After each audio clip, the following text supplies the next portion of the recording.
Dear students, good morning.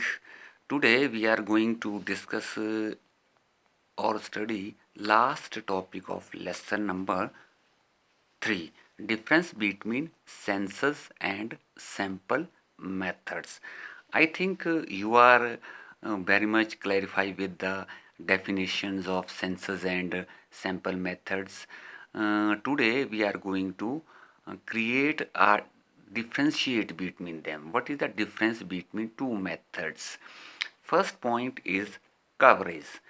Data has been collected from all items of the universe in census method, whereas in sample method, data or informations collected only some selected items of the universe, or you can say by taking sample, so that all the items has been included for research in census method, whereas some selected items has been included in the sample in sampling method. This is the first difference. Second point is suitability.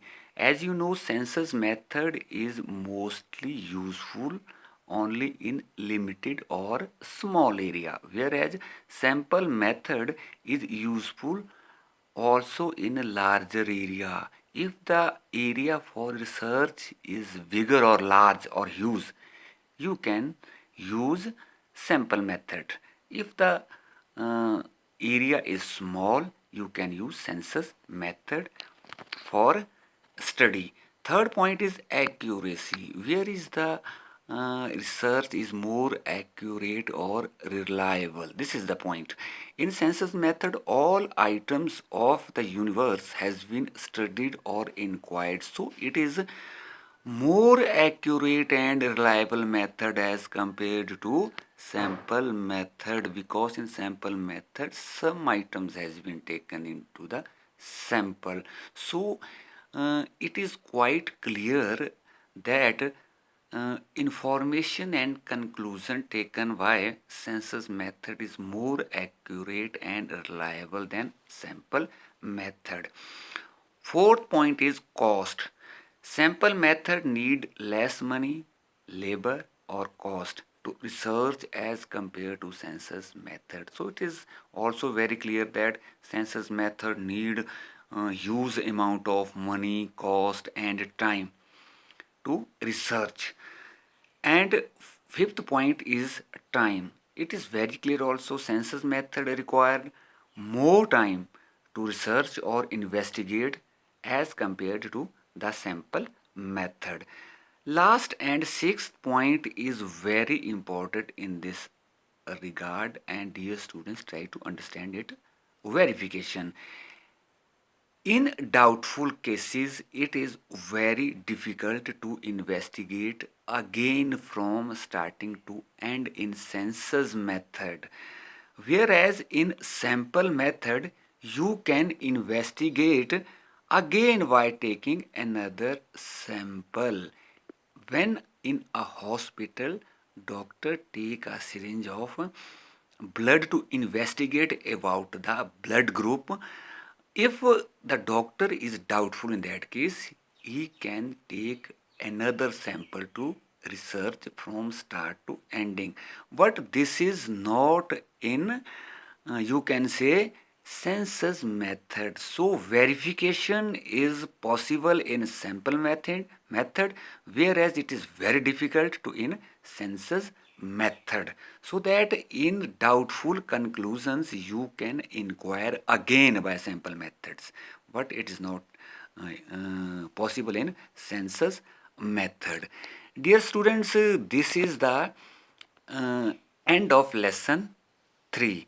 And dear students, we have studied about the statistical tools in lesson number 1, and the first tool is collection of data, and second tool is organization of data. So that today we have finished the first tool of statistical methods, that is collection of data.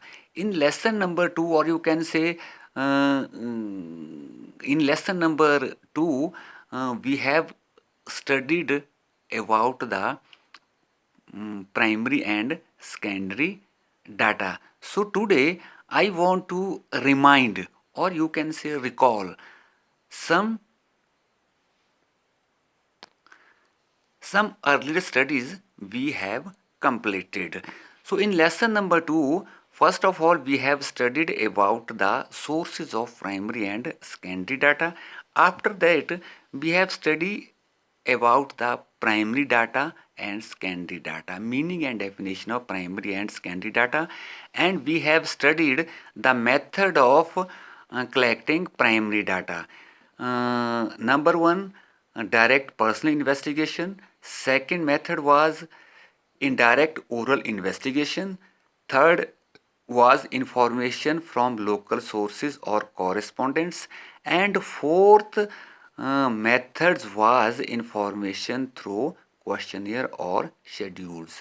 And it includes two another methods, by mailing method and enumerator method. So we have studied about the four methods of collecting primary data, and after that we studied two sources of secondary data, that published sources and unpublished sources of secondary data. And in lesson number 3 we have studied about the census method and sampling method, and we have studied the definition, uh, suitability, merits and demerits of the census and sampling methods. And mostly very important, we have studied about the methods of sampling, that random sampling 1, number 2 purposive sampling, number 2, number 3 stratified sampling, number 4 we have studied systematic sampling, number 5 we have studied quota sampling, and last we have studied convenience sampling. So they are the 6 methods of sampling, and we have studied about the census method and difference. Last 2 days we have studied census and sample method. Now dear students, we have today finished the study of collecting data. In first steps of statistical tool, how data is collected according to your nature of research. Now in lesson number 4 or next lesson we are going to study about the organization of data, or you can say how we systematically organize the data, so for us it is useful us, we can comparison between them and simple to understand. Now students, it is enough for today. Thank you, have a nice day.